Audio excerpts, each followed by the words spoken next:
যে যে রান্নাঘরে সবাইকে স্বাগতম। আজকে পনির কোরমা বানিয়ে দেখাবো। এর জন্য আমি মশলা করার জন্য নিয়েছি 50 গ্রাম মতো পোস্ত আর 2-3টে এলাচ, একটু রসুন আর 6-7টা কাজু বাদাম। সেটাকে আমি পেস্ট করে রেখে দেবো আলাদা।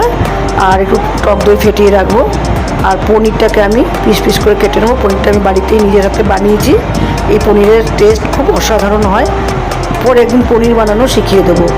যাই হোক, আপনারা বাজার থেকেই কিনে নেবেন পনির। এবার আমি ফ্রাই প্যানে তেল দিয়ে পনিরটাকে হালকা ভেজে তুলে রাখবো এবং ওই তেলটার মধ্যে একটু ঘি মিশিয়ে ওর মধ্যে এলাচ আর তেজপাতা আর দারচিনি ফোড়ন দেবো। ফোড়ন দিয়ে আমি পেঁয়াজ স্লাইস করে কেটে রাখা পেঁয়াজগুলোর মধ্যে দিয়ে দেবো। পেঁয়াজগুলো একটু লাল লাল করে ভাজা হলে পেঁয়াজগুলো আমি তুলে নেবো। তো ওই মশলাটার মধ্যেই আমি দেবো কাশ্মীরি লঙ্কার গুঁড়ো। তেলের উপর যদি গুঁড়ো লঙ্কাটা দেওয়া হয় তার রঙটা খুব ভালো হয়। এবার আমি ফেটানো টক দইটা ওর মধ্যে ঢেলে দেবো, দেখুন রঙটা খুব সুন্দর আসবে। এরপর আমি বাটা মশলাটা দেবো। বাটা মশলাটা দেওয়ার পরে একটু গরম মশলা গুঁড়ো ওর মধ্যে দিয়ে দেবো। তারপরে আমি ওটা মশলাটা ভালো করে কষাতে থাকবো।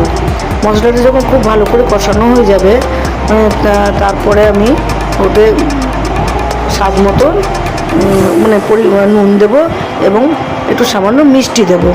এরপর আমি ওর মধ্যে যে মশলা কষানো হয়ে গেলে তারপর বাটি ধোয়া জলটা দিয়ে দেবো, যেমন আর কি। এটা জল খুব ঝোল বেশি হবে না। এবার ওটা ফুটে গেলে আমি পনিরগুলোর মধ্যে দিয়ে দেবো।